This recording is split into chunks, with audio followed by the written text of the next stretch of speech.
لوگ نا ناک پہ مکھی بٹھا کے رکھتے ہیں, گھر میں آئیں گے تو مجھے پوچھا کیوں نہیں, مجھے چائے کا نہیں پوچھا, مجھے کھانے, بیوی کو عذاب میں ڈالا ہوا ہے انہوں نے. یار نہ دوسرے کو ٹینشن دو نہ خود ٹینشن, بیسک حقوق پہ کمپرومائز مت کرو. گھر میں آتے ہیں بیوی کو تنگ کر کے رکھا ہوا ہے, مجھے بیگم نے پوچھا نہیں چائے کا, میں آ جاؤں مجھے پانی کا نہیں پوچھا. ابے جا کے خود پی لے, فریج سے نکال پی لے, کیا مر جائے گا کیا؟ وہ تیری وجہ سے آ کے گھر میں بیٹھ گئی, بہت ہے بس, ٹھیک ہے نا. بیسک حقوق یہ ہیں کہ وہ آپ کی مرضی کے بغیر گھر سے باہر نہ نکلے, آپ کے علاوہ اس کے کسی سے تعلقات نہ ہو. آپ کی پرمیشن کے پتہ چلا وسیم بھائی سے بھی دوستی, ستار بھائی سے بھی, یہ غلط ہے. یہ بیسک کام تمہارے بچوں کو پال رہی ہے نا, اس کو عیدی سینٹر میں جمع نہیں کرا رہے. پھر یہ کیا چھچور پنا آ کے مجھے پانی کا نہیں پوچھا تو مجھے, یہ وہ فسادی لوگوں کے کام ہوتے ہیں, ٹھیک ہے, گھٹیا سوچ والوں کے. سمجھ میں نہیں آ رہی تو رہنے دو. ہاں آپ تھکے ہوئے تھے, آپ نے پانی مانگا پھر بھی نہیں پلا رہی, اور آپ تھکے ہوئے بھی ہو اور آپ سے اٹھا بھی نہیں جا رہا, پولیس بھی نہیں اٹھا پا رہی آپ کو, پھر بھی اگر نہ کرے تو پھر انسان کا غصہ بنتا ہے کہ بیگم اب اتنا بھی یار نہیں, میں تھکا ہوا آیا ہوں, بیٹھ گیا ہوں, میں بول رہا ہوں, منہ سے پانی بوتل سے پلاؤ, کہہ رہی خود ہی پی لو. تو یہ پھر کبھی کبھار تو چلتا ہے لیکن ہمیشہ ایسے نہیں ہوتا. تو ناک پہ مکھی بٹھانے والا آدمی, متکبر آدمی, جس کو ہر وقت یہ ہو کہ مجھے کیوں نہیں پوچھا جا رہا, تو اس کو لوگ پوچھیں گے بھی تو یہ خوش نہیں ہوگا. تکبر سے, برین ہیمریج سے مرے گا یہ کمبخت, ٹینشن سے مرے گا. متواضع آدمی کی صحت اچھی ہوتی ہے, اس کا دماغ کیا ہوتا ہے, فریش. پوچھ لو ٹھیک ہے, نہیں پوچھو تمہارا ہیڈیک ہے, صحیح ہے. ہم تو ماں باپ کو کہتے ہیں بچوں کے بارے میں بھی یہی اصول رکھو, آج کل کی اولادوں سے خدمتوں کی توقع مت رکھو. یہ نئی 15ویں صدی کے بچے ہیں, اسکولوں میں پتہ نہیں کیا کیا سیکھ رہے ہیں. کرنل نے مجھے بتایا کہ میں نے اپنی بیٹی سے کہا کہ پانی لے آ, کہتی انگلش میں اس نے کہا کہ جو کام انسان خود کر سکتا ہے وہ دوسروں سے نہیں کروانا چاہیے. باپ کی تو کھوپڑی گھومے گی نا. وہ کرنل صاحب سوچتے ہوں گے یار میں میدان جنگ میں کھڑا ہو کر ایک 40 سال کے فوجی کو جب یہ آرڈر دیتا ہوں کہ جنگ میں چھلانگ لگا, وہ کبھی نہیں کہتا, وہ میرے آرڈر کو مانے گا اور آگ میں کود جائے گا وہ. اور اپنی اولاد اور بیٹی, 12 سال کی بیٹی کو میں کہہ رہا ہوں پانی پلا, وہ کہہ رہی ہے جو فلسفے یاد کیے میں, کہہ رہا میں نے کہا سب سے پہلے اس کو اسکول سے نکالو, کیونکہ یہ اسکول کیا کر رہا ہے, یہ جو لبرل اسکول ہے نا, ایجوکیشن مل رہی ہے, تہذیب برباد. تو جو نئی نسل اس قسم کی پیدا ہو رہی ہو, تو آپ خام خواہ میں اس سے امیدیں لگا کر میرا بچہ میرے قدموں میں جنت تلاش کرے گا, میرا بچہ بڑھاپے میں میرا سہارا بنے گا, بن جائے, اس کا اپنی قسمت ہے. وہ اگر خوش قسمت ہوگا تو آپ کی خدمت کرے گا, بدقسمت ہوگا تو نہیں کرے گا. آپ امیدیں نہ لگائیں, آپ اپنی طرف سے تربیت کی کوشش, اپنی طرف سے تعلیم, اپنی طرف سے اس کے سارے حقوق ادا کریں. اپنا معاملہ کس پہ چھوڑ دیں, اللہ. کوئی امیدیں لگانے کی ضرورت نہیں ہے, اخپل طریقے سے زندگی گزارو بس. آپ بیوی کے حقوق ادا کرو, اللہ کا حکم ہے, بچوں کے حقوق ادا کرو, اللہ کا حکم. اللہ سے مانگو, وہ انسان کے بچے ہوں گے یا آپ کی خدمت کریں گے, عقل ہوگی, شعور ہوگا, آپ کی خدمت کریں گے, اور خوش قسمت ہوں گے اگر آپ کی خدمت کی انہوں نے. بدقسمت ہوں گے تو خدمت نہیں کریں گے, خود ہی بھگتیں گے. ماں باپ کی نافرمانی کا عذاب دنیا میں لازمی ملتا ہے. جس نے اپنے ماں باپ کو ستایا ہے نا, تو یہ وہ دنیا میں بھی نہیں پنپ پاتا. وہ مشہور واقعہ ہے نا, ایک آدمی کا بچہ اس کو اٹھا کے بوڑھے باپ کو کچرے میں پھینکنے کے لیے جا رہا تھا, تو باپ نے بولا تھوڑا آگے پھینکو, تیرے دادا کو میں نے وہیں پھینکا تھا.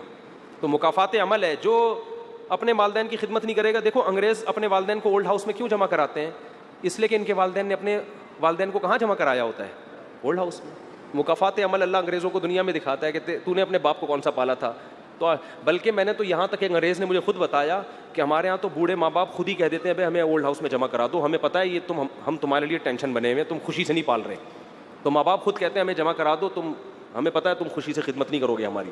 ایک گورے نے مجھے خود بتایا, سمجھتے ہو, خود ہی کہہ رہے ہوتے ہیں بھائی ہمیں پتہ ہے یار یہ ہم عذاب بن رہے ہیں تمہارے لیے. تو کسی سے زیادہ امیدیں مت لگاؤ, آج کل کوئی کسی کا نہیں ہے بھائی. اللہ سے اپنا معاملہ صحیح رکھو, خدمت کرو, حقوق ادا کرو, اللہ اللہ کرو, خوشی خوشی. بکریوں سے دل بہلاؤ, پتھروں سے کہو راز دل. وہ ندیم شاد ایک شاعر ہے انڈیا کا, بڑا خاندانی شعر کا ہے اس نے. پتھروں سے کہو راز دل, یہ نہ دیں گے دغا آپ کو, اے ندیم آج کے دور میں آدمی کا بھروسہ نہیں. پتھروں سے پتھر جو ہے نا, اس سے اپنے غم کی باتیں شیئر کر لیا کرو, دکھ کی باتیں بیان کیا کرو. وہ آپ کی مدد نہیں کرے گا تو کم از کم دغا بھی نہیں دے گا, اپنے سینے میں محفوظ رکھے گا آپ کا غم. انسانوں سے اپنے دکھ شیئر کرو گے, خیر خواہ بنیں گے, لیکن آپ ہی کی جڑیں کاٹنا بولو شروع کر ہوتا ہے. پتھروں میں یہ خطرہ نہیں ہوتا. دوبارہ سنا دوں شعر, پتھروں سے کہو راز ہے. بڑا خاندانی شاعر تھا لیکن آج کل اس کی شاعری مارکیٹ سے شارٹ ہو گئی ہے. شروع میں ایک دم دمنگ کی شاعری ہے, میں نے کہا پتہ نہیں, لیکن وہ 2-4 اشعار ہی گھما رہے ہیں کافی. ندیم شاہ تک ہمارا کوئی پیغام پہنچا دے, کچھ نیا مارکیٹ میں لاؤ یار, کیونکہ اردو زبان کی حفاظت یہ شاعر ہی کرتے ہیں, اس لیے مجھے ان شاعروں سے اس وجہ سے لگا ہوا ہے کہ یہ اردو کے محافظ ہیں. تو پتھروں سے کہو راز دل, یہ نہ دیں گے دغا آپ کو, اے ندیم آج کے دور میں آدمی کا بھروسہ نہیں. ایک اور سنا دوں اسی خوشی میں, کل وہ شاید تجھے چھوڑ دے, ہاں کل وہ میری بھی آنگن میں تھی, جس پہ تجھ کو غرور آج ہے. سمجھ میں آ رہا ہے؟ جس پہ تو آج غرور کر رہے ہیں نا, کل وہ کہاں تھی؟ آخر میں بتاؤں گا کیا تھی, آپ پریشان نہ ہو, آپ نے پتہ نہیں کون سی چیز چلی گئی. کل وہ میرے بھی آنگن میں تھی, جس پہ تجھ کو غرور آج ہے, کل وہ شاید تجھے چھوڑ دے, اس خوشی کا بھروسہ نہیں. جس خوشی پہ تو آج اترا رہا ہے, شاعر کہہ رہا ہے کل وہ میرے گھر میں بھی تھی, اور جیسے اس نے مجھے چھوڑا کل ہو سکتا ہے وہ تجھے چھوڑے. تو زیادہ فری ہونے کی ضرورت نہیں ہے, زیادہ اترانے کی ضرورت نہیں ہے. خوشی ملے اللہ کا شکر ادا کرو, اتراؤ مت. یہ خوشیاں بھی دائمی نہیں ہوتی, یہ غم بھی دائمی نہیں ہوتے. سمجھتے ہو کہ نہیں سمجھتے؟ تو میں خلاصہ یہ بیان کر رہا تھا کہ بقرعید میں تھوڑا تکبر بھی خاک میں ملتا ہے ہمارا. جب گایوں کو لے کے گھومتے ہیں, صحیح ہے نا, اور ان کی سیوا کرتے ہیں, بکریوں کو کھلاتے ہیں, بکروں کو کھلاتے ہیں, تو تھوڑی جو پرسنالٹی ہے نا یہ 3 پیس سوٹ ٹائی والی, یہ تھوڑی کیا ہو جاتی ہے. دیکھو اللہ تعالیٰ ہمیں انسان کا بچہ بنانے کے لیے حج کرواتے ہیں, اور حج میں ہوتا کیا ہے آپ دیکھو, اتنی ہم نے قربانی دی, 10-15 لاکھ روپے خرچ کر کے بیت اللہ گئے, وہاں ہم نے بیت اللہ کا طواف کیا, لاکھوں روپے خرچ کیے, کنکریاں ماری, 40 دن کی ٹینشن کے بعد ہونا یہ چاہیے تھا کہ اللہ تعالیٰ ہمیں 3 پیس سوٹ پہنا کے واپس بھیج دے. اللہ کہتے ہیں جانے سے پہلے ٹنڈ کروا لو. ٹھیک ہے نا, جانے سے پہلے, جب تک ٹنڈ نہیں ہوگی, یہ جو 2 چادریں باندھی ہوئی ہیں نا, یہ کھولنے کی اجازت نہیں. یعنی ان چادروں سے بھی ٹینشن میں آتا ہے نا, 3 پیس سوٹ ٹائی پہننے والا وہ 2 چادروں میں گھوم رہا ہے, اس کی تو پرسنالٹی کی ایسی کی تیسی ہو گئی. کیا خیال ہے؟ جو ہر وقت کالر کلف میں گھومتا ہے اور ہر وقت مکھی بھی نہیں بیٹھنے دیتا, وہ 40 دن یا 10-15 دن یا 5 دن بھی منا کے لگا لو, اتنی گرمی, اتنی دھول مٹی میں, میلا کچیلا, 2 چادروں میں کتنی ٹینشن ہے. تو پرسنالٹی کی تو ایسی کی تیسی ہو گئی. اور واپسی پہ اللہ کہتے ہیں, اب انسان کہتے ہیں اللہ اب یہ چادریں اتار کے میں آ جاؤں دوبارہ اپنی پینٹ پہ, تو اللہ کہتے ہیں آ جا, لیکن ٹنڈ ایک دفعہ کرا لے. کیا خیال ہے بھائی؟ تو یہ بھی ٹریننگ ہے, تربیت ہے. زیادہ شو بازی کے چکر میں مت پڑو, انسان رہو.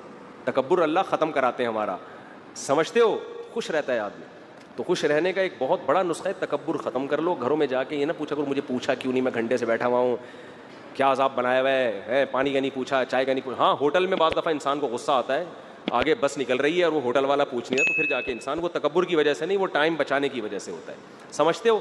تو گھر میں بیوی چائے کا پوچھ لے, اچھی بات ہے, نہیں پوچھے خود ہی بنا کے پی جاؤ, یہ شکر ادا کرو. ٹینشن نہیں دے رہی, بس خوشیاں نہ دے, کوئی مسئلہ نہیں ہے, ٹینشن نہ دے, بس یہ بہت.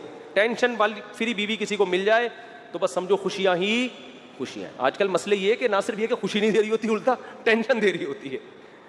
بعض خواتین جو بیان نہیں سن رہی, تو اگر آپ کی بیوی ٹینشن نہیں دے رہی بس بہت ہے.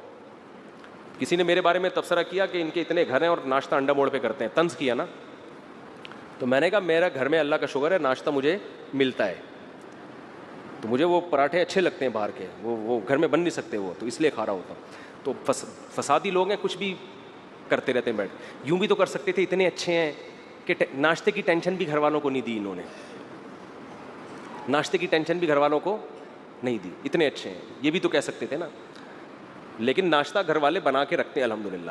میں مجھے ویسی بچپن سے وہ عادت پڑ گئی ہے. شاہ فیصل کالونی ہماری پھپھو رہتی تھی, وہاں جاتے تھے تو ہمارے وہ کزن ہیں, وہ ہوٹل کے پراٹھے لے آتے تھے, وہاں سے جو چسکا لگا ہے مجھے لگ رہا ہے دنیا چھوٹ جائے گی, پراٹھا نہیں چھوٹے گا, مزہ اس میں ایسا آ گیا. خیر, تو کیا بات کر رہا تھا, قربانی کے مسائل بیان کر رہا تھا میں کہ اس میں تواضع بھی ہے, عاجزی بھی پیدا ہوتی ہے, صحیح ہے نا. تو یہ 7 حصے کر دیا کرو, کلیجی ملا دیا کرو اس میں. اور کچھ مسائل ہیں قصائی کے. قصائی لوگ ایک بہت بڑی بددیانتی یہ کرتے ہیں کہ 4 رگیں کاٹنے کے بعد اندر بھی چھرا مارتے ہیں اس کے, جانور کو جلدی ٹھنڈا کرنے کے لیے. یہ عمل خلاف سنت ہے. 4 رگیں کاٹ کے چھوڑ دیں, بلڈ نکلنا چاہیے جانور کا, تھوڑی دیر تڑپے گا, بلڈ اس کا نکل جائے گا, گوشت صاف ہو جائے گا. لیکن قصائی کے پاس ٹائم نہیں ہوتا. بار بار کہتا ہوں کہ جو لوگ جانور پر تھے, جیسے ہی 4 رگیں کٹیں وہ جانور کو چھوڑ کے قصائی پہ آ جائیں, وہ سارے کے سارے. اس کو کنٹرول کرنے کی اب ضرورت ہے, وہ کنٹرول سے باہر ہوتا ہے, اس کو کھڑا کر دیں, بولے جب اس کو تڑپنے دو, یہ جب یہ مر جائے گا, حلال ہو جائے گا, اس کے بعد آپ کو کھال اتارنے کی اجازت ہوگی. سمجھتے ہو کہ نہیں سمجھتے؟ ایک اہم مسئلہ یہ بھی ہے کہ جانور جب ذبح ہو رہا ہوتا ہے, کٹ رہا ہوتا ہے, تو لوگ اس کو ایک انٹرٹینمنٹ کا سما بنایا ہوا ہوتا ہے. یہ بالکل غلط ہے. چیخو پکار, شور شرابہ, یہ عبادت کا عمل ہے, عبادت کے طریقے پر ہونا چاہیے. دعا پڑھنی چاہیے, انی وجہت وجہی للذی فطر السماوات والارض. نہیں یاد ہے تو دیکھ کے پڑھ لیں. دعا کے بغیر بھی قربانی ہو جاتی ہے, لیکن عبادت کا موقع ہے, ذکر اذکار ہونا چاہیے, تکبیر ہونی چاہیے. لیکن یہ جو شور شرابہ, ہلہ گلا, یہ بالکل شریعت کے خلاف ہے. بچوں کو کنٹرول کرنا چاہیے. ٹھیک ہے, اس سے پہلے وہ گھما رہے تھے جانور, انجوائے کر رہے تھے, اچھی بات ہے, لیکن جب ذبح ہونے کا ٹائم ہے, اس وقت یہ شور شرابہ, سیٹیاں, اچھل کود, یہ بالکل عبادت کے مزاج کے خلاف ہے. سمجھتے ہو کہ نہیں سمجھتے؟ اور قصائی لوگ بہت دفعہ دیکھا ہے تکبیر نہیں پڑھتے جانور ذبح کرتے ہوئے. دیکھو جانور خود ذبح کیا کرو, خود ذبح کیا کرو جانور. تکبیر کے علماء کہتے ہیں جانور ذبح, اگر نیک آدمی جانور ذبح کرے گا اس کے بھی گوشت میں روحانیت آتی ہے, اس سے بھی اس کے بھی اثرات آتے ہیں. تو خود ذبح کرو یا کسی نیک آدمی سے ذبح کروا لو. قصائی لوگ بہت سے اچھے بھی ہیں, لیکن بہت سے ان میں پان گٹکے والے بھی ہوتے ہیں, اللہ کا نام ہی نہیں لے رہے ہوتے ہیں, نماز نہیں پڑھتے کبھی, تو وہ اللہ کا نام نہیں لیتے. تو وہاں پر آپ زور زور سے تکبیر پڑھو. قصائی کو بھی بولے بھائی تو گٹکا پھینک دے تھوڑی دیر کے لیے, منہ سے تکبیر نکال. جان کر اگر کوئی اللہ اکبر پڑھنا چھوڑ دے تو جانور کیا ہو جائے گا؟ حرام ہو جائے گا. سمجھتے ہو؟ تو اس کو بولو یا گٹکا پھینک, یہاں اللہ. مرغی ذبح کرنے والے بھی بہت دفعہ دیکھا ہے, نہیں وہ ذبح کرتے چلے جا رہے ہیں. بھائی منہ سے زور سے بول اللہ اکبر, بسم اللہ اللہ اکبر. تو مرغیوں والوں کو بھی ذرا پابند کیا کرے اس کا. یہ ایک مسئلہ ہے. ایک اہم مسئلہ یہ ہے کہ قصائی لوگ جانور ذبح کرنے کے بعد, حصے لگانے کے بعد, پٹ کا گوشت نکال کے کیا کر دیتے ہیں؟ الگ. اور اتنا گوشت وافر مقدار میں ہوتا ہے کہ لوگوں کو پتہ ہی نہیں چل رہا ہوتا کہ قصائی نے 6 مہینے کے لیے اپنی دکان میں بیچنے کے لیے گوشت اسٹاک کر لیا ہے. تو قصائی کو اس حرکت سے منع کریں. اسے بولیں یہ حصوں والا جانور ہے, سب کے حصے ہوں گے, آپ کو پیسے چاہیے زیادہ پیسے لے لو ہم سے. کھانا چاہیے کوئی بات نہیں, کلیجی پکے گی, جہاں سب کھائیں گے آپ بھی کھا لینا, گوشت کھا لینا ہمارے یہاں. یہ طریقہ غیر اخلاقی ہے. سمجھتے ہو کہ نہیں سمجھتے؟ جو گوشت اتنا نکال کے الگ کر رہے ہوتے ہیں, ان سے بولو پیسے زیادہ لے لو, یہ گوشت نہیں لو. اور کوئی مسئلہ کسی کے ذہن میں قربانی سے متعلق جلدی سے پوچھیں. ہے بھائی کیا؟ ہاں رات میں قربانی کر سکتے ہیں, مگر مکروہ ہے, بہتر نہیں ہے دن میں قربانی, کیونکہ قربانی شاعر اسلام میں سے ہے, اور اسلامی شاعر دن کی روشنی میں ہوتے ہیں. اسلام میں تہوار رات کو نہیں منائے جاتے. رات کو تہوار غیر مسلم مناتے ہیں. کرسمس رات کو شروع ہوتی ہے, اسلامی تہوار کب ہوتے ہیں؟ دن میں. اسی سے پتہ چلتا ہے کہ اسلام میں عید میلاد النبی نہیں ہے, کیونکہ وہ رات کو منائی جاتی ہے, بتیاں لگائی جاتی ہیں, جبکہ اسلام کی ساری عیدیں کب ہیں؟ دن کی روشنی میں ہوتی ہیں. سمجھتا نہیں ہے نا بات کو. جب نہیں پڑے گا رات کو تو کیسے سمجھے گا بات کو؟ کلیجی بھی حصے میں آتی ہے, 7 حصوں کی کلیجی کر دیں, تھوڑی سی بچا لیں آخر میں گوشت میں تقسیم کرنے کے لیے, اور 7 کلیجیوں میں تھوڑا تھوڑا گوشت ڈال دیں, تاکہ کلیجی بھی کمی بیشی ہو تو وہ گوشت کے مقابلے میں ہو جائے. ارشاد. مرحومین کا, کئی مرحومین کا بھی ایک حصہ لے سکتے ہیں. نبی نے پوری امت کی طرف سے ایک حصہ کیا, تو ایک مرحوم کی طرف سے بھی کر سکتے ہیں. اب علماء کا اس میں اختلاف ہے کہ آپ نے اگر ایک حصے میں سارے مرحومین کی نیت کر لی تو وہ گوشت, وہ ثواب ڈیوائیڈ ہوگا یا نہیں ہوگا؟ بعض کہتے ہیں ڈیوائیڈ نہیں ہوگا, بلکہ سب کو پورا پورا ثواب ملے گا. وہ اس کی مثال آگ کی دیتے ہیں کہ ایک آگ ہے, آپ جتنے بھی اس سے چراغ روشن کرو اس آگ میں کمی نہیں ہوتی. لیکن بعض علماء اس کے قائل ہیں, اور یہ بھی مضبوط قول ہے, کہ وہ ڈیوائیڈ ہو جائے گا. سمجھتے ہو؟ وہ کیا ہو جائے گا؟ ڈیوائیڈ ہو جائے گا. 2 کی طرف سے کی تو آدھا ایک کو پہنچے گا, آدھا دوسرے کو. تو دونوں قول ہیں. سمجھتا نہیں ہے نا بات. تو بہتر ہے کہ والدین میں سے ہر ایک کے لیے الگ, کسی کے والدین مرحوم ہے تو ایک ایک پورا پورا حصہ دونوں کی طرف سے ڈال لیں. ارشاد. کچھ کہہ رہے تھے آپ, پوچھ لیں, پھر سارا دن فون بجتا رہتا ہے, پوچھتے رہتے.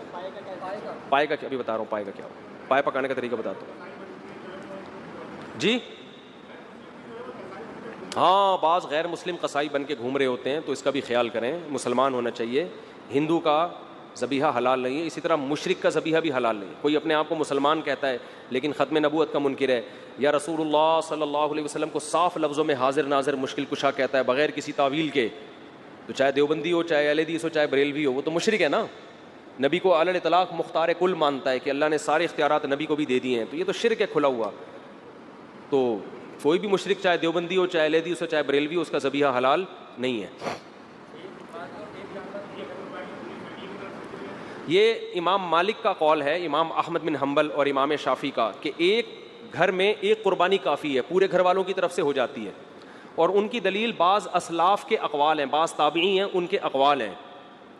امام ابو حنیفہ کا موقف یہ ہے کہ جو بھی صاحب نصاب ہے اس پر الگ سے قربانی واجب ہے، ایک قربانی سب کی طرف سے کافی نہیں ہے. اور امام ابو حنیفہ کے قول کو ہم دو وجہ سے فالو کرتے ہیں. ایک تو یہ کہ ہم امام حنیفہ کو بر صغیر میں ان کے فقہ کو فالو کیا جاتا ہے، ایک وجہ تو یہ. دوسرا، امام حنیفہ کا موقف اس بارے میں دلیل کے لحاظ سے بھی بہت مضبوط ہے. وہ اس لیے مضبوط ہے کہ حدیث میں آتا ہے من وجد سعۃ لأن یضحی فلم یضحی فلا یقربن مصلانا، کہ جس کے پاس گنجائش تھی قربانی کی اور اس نے نہیں کی قربانی، وہ ہماری عیدگاہ کے قریب بھی مت آئے. تو اس میں نبی نے مرد اور عورت کا فرق نہیں کیا، شوہر بیوی کا نہیں کیا، باپ بیٹے کا نہیں کیا، جس کے پاس بھی استطاعت ہے. سمجھتے ہو؟ نمبر 2، دوسری حدیث، دوسری بات کہ اسلام میں کوئی بھی عبادت ایسی نہیں ہے جو ایک کرے تو دوسری کی طرف سے کافی ہو جائے. وہ تو قربانی بھی ایک عبادت ہے، تو اس میں یہ کیسے ہو سکتا ہے کہ ایک کرے تو دوسرے کی طرف سے کافی ہو جائے؟ عبادت تو ہر ایک پر الگ واجب ہوتی ہے نا. زکوٰۃ میاں بیوی دونوں کے پاس سونا ہے تو دونوں پہ الگ الگ زکوٰۃ ہے. تو قربانی بھی ایک مالی عبادت ہے. حج بھی دونوں پر الگ الگ ہے. حج بدل میں تو ایک وصیت کرتا ہے کہ میری طرف سے پیسہ بھی دے رہا ہوتا ہے، تو وہ تو اس کا نائب بن کے الگ سے اس کی طرف سے حج کر رہا ہوتا ہے. تو وہ بھی ایک حج دو آدمیوں کی طرف سے کافی نہیں ہوتا. تو قیاس کے لحاظ سے بھی امام حنیفہ کا موقف بہت مضبوط ہے، اور حدیث کے لحاظ سے بھی امام حنیفہ کا موقف بہت مضبوط ہے. اور اس لحاظ سے بھی مضبوط ہے کہ جب دلائل میں تعارض ہوتا ہے تو اصول یہ ہے کہ عبادت میں احتیاط کے پہلو کو ترجیح دی جاتی ہے، کیونکہ عبادت کس کا حق ہے؟ اللہ کا. تو احتیاط کا تقاضا بھی یہ ہے کہ اگر بیوی مالدار ہے تو اس پہ الگ سے قربانی واجب ہو، شوہر مالدار ہے تو اس پر الگ سے واجب. اور صحابہ کے دور میں اگر ایسی روایت ہمیں ملتی ہے نا کہ ایک نے سب کی طرف سے کی، تو اس کی وجہ یہ کہ اس دور میں عام طور پر گھر کا سربراہ ہی مالدار ہوا کرتا تھا، باقی تو سارے اس کے ماتحت ہوتے تھے.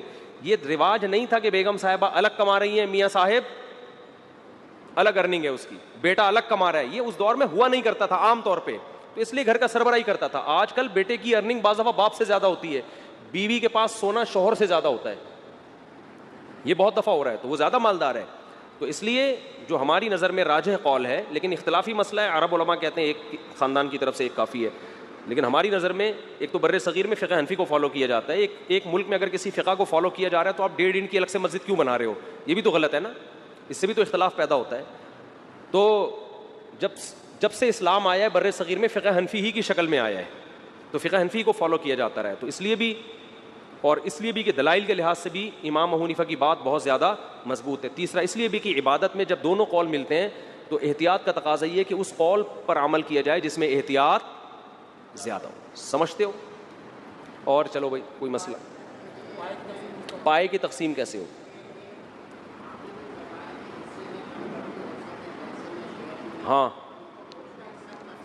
ہاں گوشت کا حصہ تقسیم. البتہ ایک ہی گائے اگر ایک گھر میں ہے نا، ایک گھر میں پوری گائے ہے، ایک ہی فریج میں ہے، وہ تو تقسیم ہو ہی نہیں رہی نا. بھئی 7 بندے تھے، اٹھا کے ایک فریزر میں ڈال دیا پورا بچڑا، تو وہ پھر نکال کے سب کھاتے رہے، وہاں تو تقسیم کا عمل ہو ہی نہیں رہا ہے. جہاں تقسیم کا عمل ہوگا تو 7 حصوں میں ڈیوائڈ کرنا پڑے گا، ہر حصے میں کلیجی ملا دیں تاکہ سود کے مسائل سے اجتناب ہو، جس پر میں تفصیل سے بات کر چکا ہوں. اور جی سری ضائع ہو جاتی ہے، نہیں ہونی چاہیے. اچھا ایک جی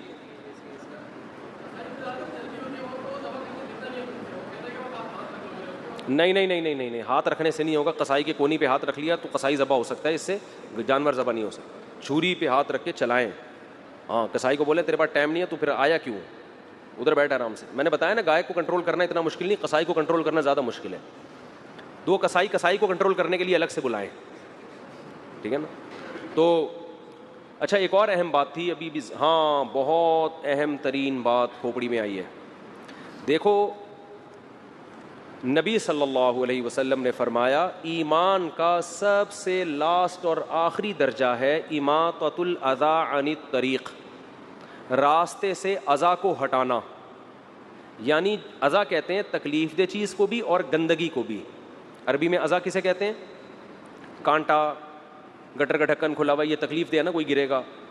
پتھر پڑا ہوا ہے راستے میں، گاڑی غلط پارک ہوئی ہوئی ہے، یہ تکلیف دہ چیز ہے.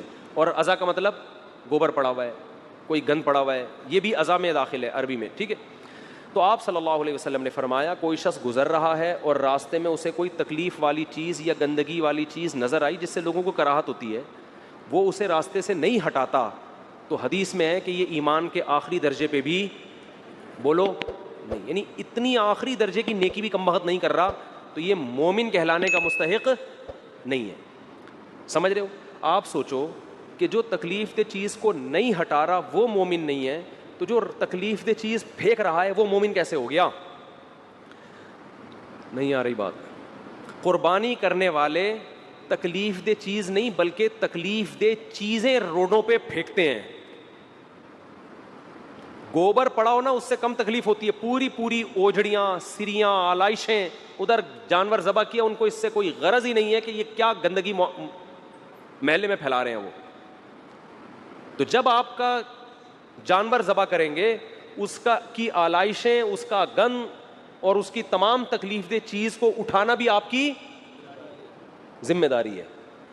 جیسے قربانی نہ کرنے پر وعیدیں ہیں صاحب نصاب کے لیے, مالدار آدمی قربانی نہیں کرتا اس پہ وعیدیں ہیں, ایسے ہی اس گندگی کو نہ اٹھانے پر بھی کیا ہیں وعیدیں, اور اس سے زیادہ شدید وعیدیں ہیں. ایک کانٹا پڑا ہوا وہ نہیں اٹھا رہے آپ, اور جو اٹھا نہیں رہا بلکہ الٹا کیا کر رہا ہے, پھینک رہا ہے. تو قربانی جو لوگ کرتے ہیں وہ آلائشیں یہ نہیں کہ اٹھاتے نہیں ہیں بلکہ آلائشیں باقاعدہ پھینکتے ہیں, اور مذہب کے نام پہ پھینکا جا رہا ہے. یہ جس مذہب میں صفائی کو آدھا اسلام قرار دیا گیا ہے اس مذہب میں تہوار کے نام پہ, قربانی کے نام پہ آلائشوں کو پھینکنا, اس کا کوئی تصور ہو سکتا ہے؟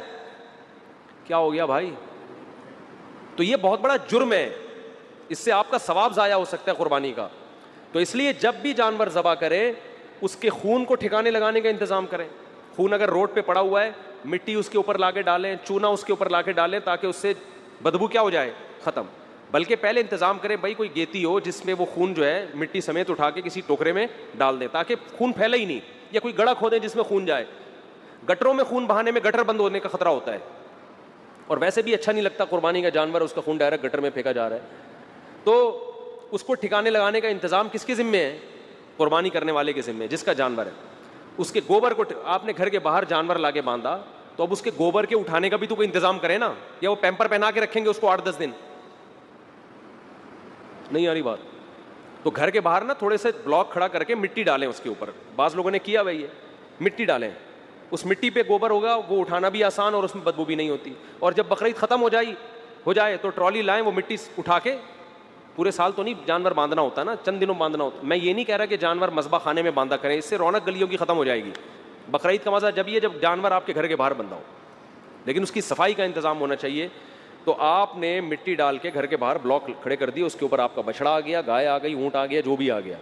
اب وہ جو بھی کرے گا تو اس کے لیے اٹھانے کا انتظام ہونا چاہیے. جیسے اپنے گھر میں صفائی کرتے ہیں تو ایسے ہی گھر کے باہر بھی صفائی کا انتظام ہونا چاہیے. تو آلائشیں پھینکنا, جہاں جگہ ملی اٹھا کے وہ گند پھینک دیا, گورنمنٹ کو تو برا بلا کہتے ہیں, وہ تو نئی ذمہ داری پوری کرتے, تو اپنی ذمہ داری تو کم از کم پورا کرے نا انسان.